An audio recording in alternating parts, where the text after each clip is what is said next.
I'm holding in my hand a transmitter log that was what the engineers used to do to log all the transmitter parameters. And this log is dated Wednesday, December 10th, 1941. And it has an interesting entry in here. It says that at 7:35, into the comments, it says at 7:35 a.m., Army guard accidentally discharged rifle in shop, shooting hole in the ceiling. Right up there.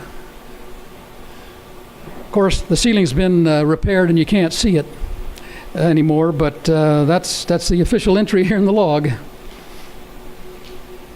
See, Nick Harris is mentioned here as well. Right, yeah, they had the Nick Harris Detective Agency, and Nick Harris used to do be on the air on KFI doing a program, and so his detective agency was a natural to come down here and start guarding this place as soon as the Pearl Harbor attack took place.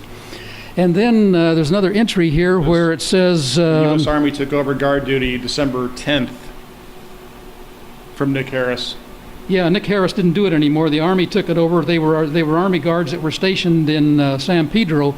But then the garage out back here, which we'll have to look at also, it was just a multi-car garage, but half of it has been turned into a room, which was a room for the guards to live in.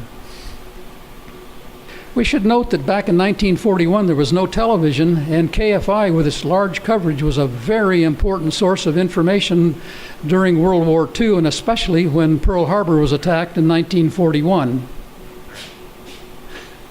I cheated on you. Oh! I stole some of your speech there. Wow. How far did you get? I just mentioned that this was important in 1941. It was the only source of information, basically, because we didn't have television in those days.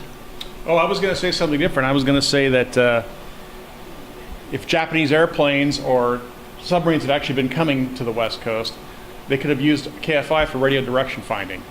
So, because that's what they did in Pearl Harbor. They used KGMB over there as a beacon to home in and find Pearl Harbor, and we were afraid they were going to do the same thing here. And there are some notes in those logs where the CAA, it was called the Civil Aeronautics Authority back in that era, and now it's the Federal Aeronautics Authority. But anyway, the CAA told KFI to turn off your tower lights because they didn't want the enemy airplanes to possibly use that as a beacon to find where they were. KFI. Southern California. KFI. 640, more stimulating talk radio. KFI. AM 640.